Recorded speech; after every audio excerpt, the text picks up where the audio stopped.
Thanks for staying with us. It's time now to take a look at stories making headlines on Nigerian newspapers. And I begin with the First News newspaper. Military gives Boko Haram bloody news in Borno as Tucano jets bomb insurgents at mass funeral. Troops killed 200 fighters, 5 commanders, many fleeing insurgents drown.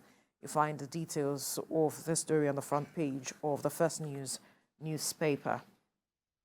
To the front page of the Daily Trust now. Military kills 5 ISWAP commanders over 200 terrorists in Borno. Military kills 5 ISWAP commanders over 200 terrorists in Borno. You find the details on the front page of the Daily Trust. Now to the front page of the Blueprint. Presidency, Senate mulls ban on same-faith ticket. Amendment to Section 84 of 2022 Electoral Act on the card.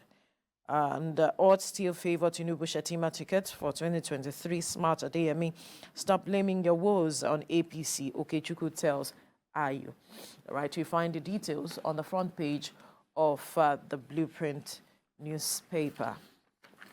To this Nigerian newspaper now, IU, the end game, security beef up at PDP Secretariat as plot to sack chairman thickens. Pro-anti-IU forces draw battle line ahead of BOT NEC meetings.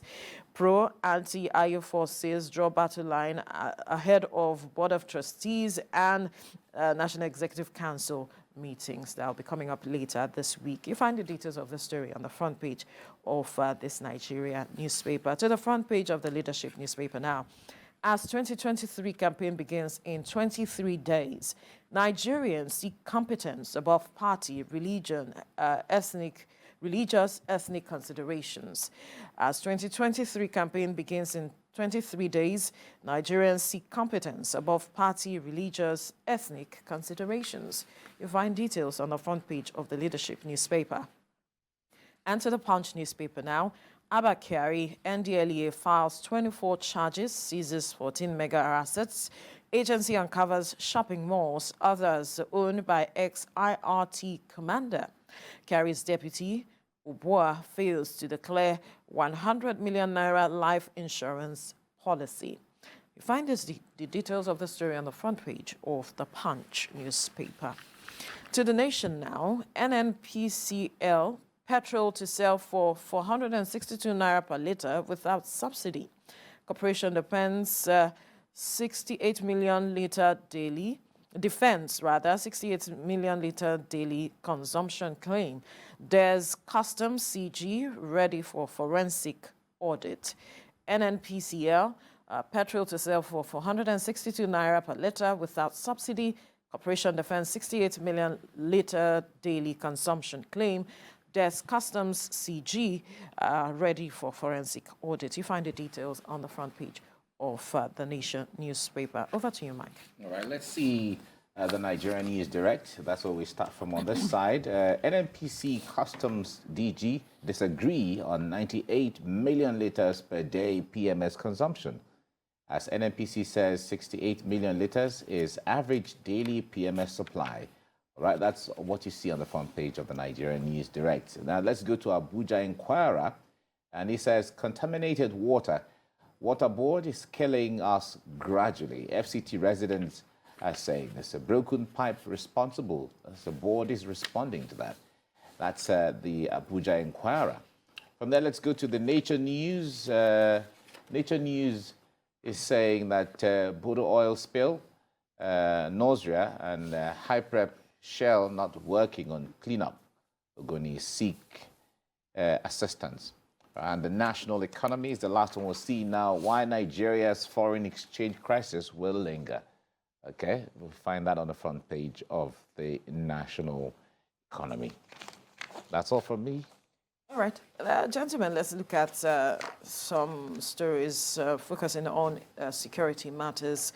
If we look at the front page of the First News newspaper as well as that of the Daily Trust, the focus is on the gains the military has achieved thus far. On the front page of the First News, it says military gives Boko Haram bloody news in Borno.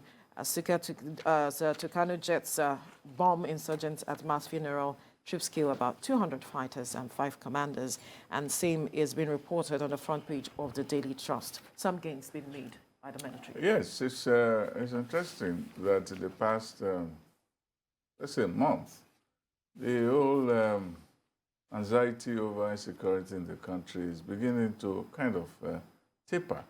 We hope that this continues. It shows that they are confirming what we have said over and over again, that this matter is not as complicated, as difficult as it has been. It is when you allow these bandits a free rein that they can actually reign.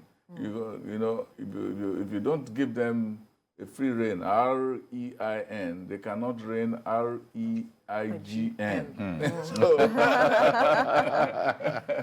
So that is what is going. So now that they have tightened the noose on them, they cannot swagger.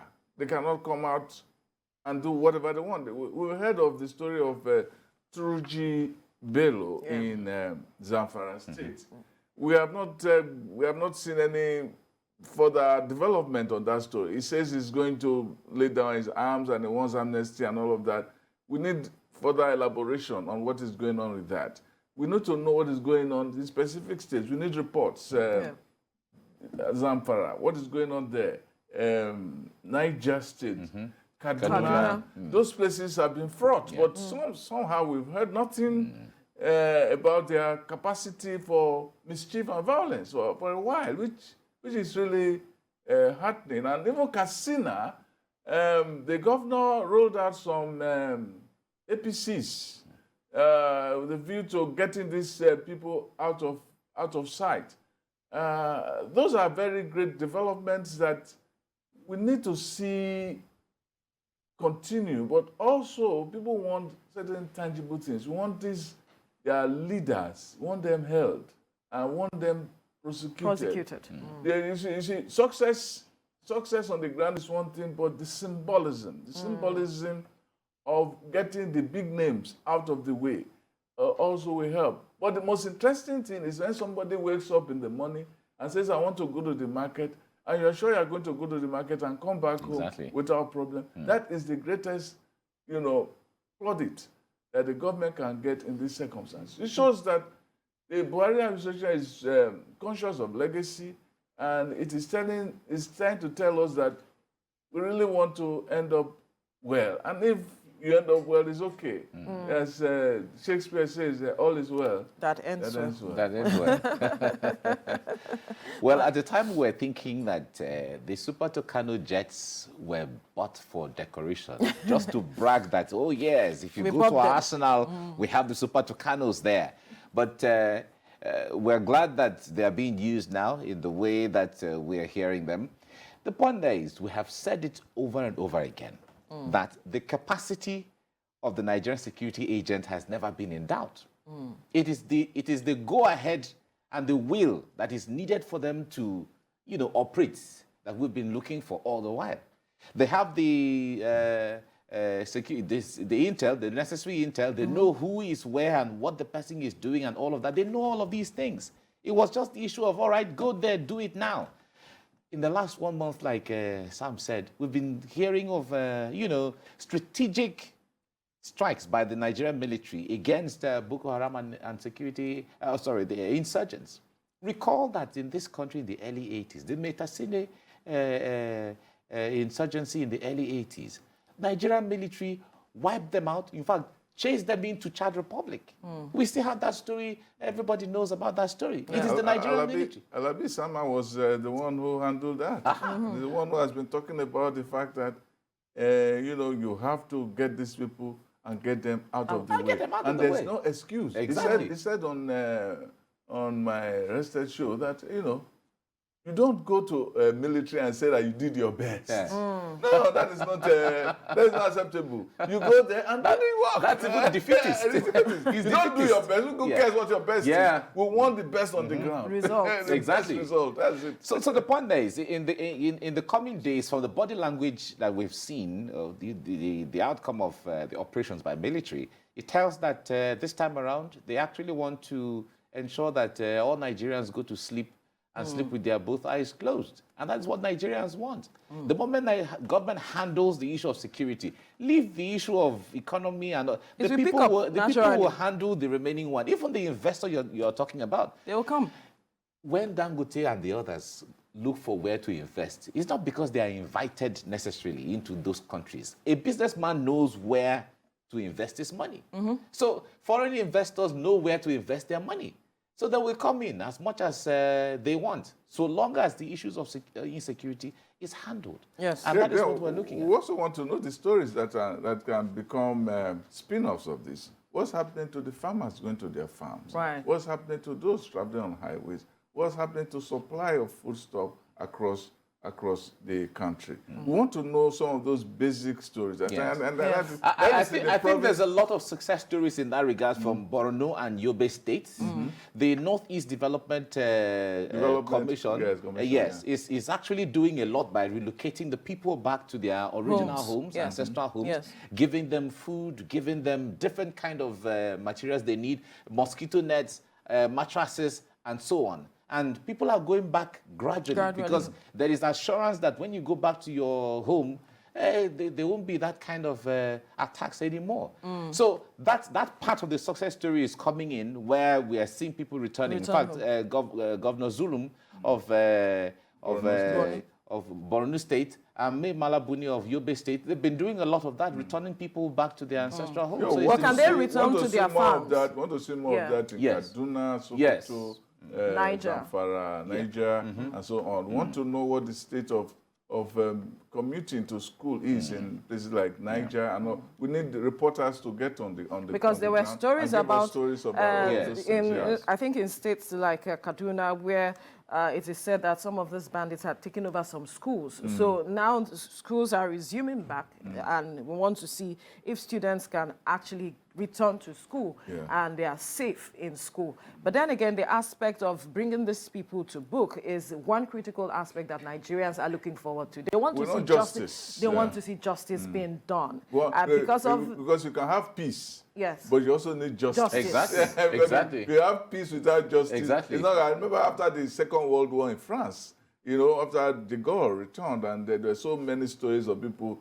who were abused by the Nazis and those who collaborated with them. The people said, all of these have gone wrong, but we need to get justice so that we can move on. It happened in Rwanda. They had the commission, they did that. It happened in South Africa. In South Africa. We had some in Nigeria, but we had the justice is still hanging. We don't know the computer panel and all of that. But when you have peace, you need to have justice. Absolutely. Or what you have is peace because of the graveyard. This will repose some sort of confidence. The people will repose, confidence on the government, seeing that government is not handling these people with kids' gloves. And it's not a matter of, this divide, certain persons are being taken care of in a certain way, yet in this other area, you're dealing with people in a certain way. We need to see some balance across the board. This will help Nigerians and our relations with one another. It's good for the healing process, for you to know that those people who were responsible for damaging our lives have actually been brought to book. Absolutely.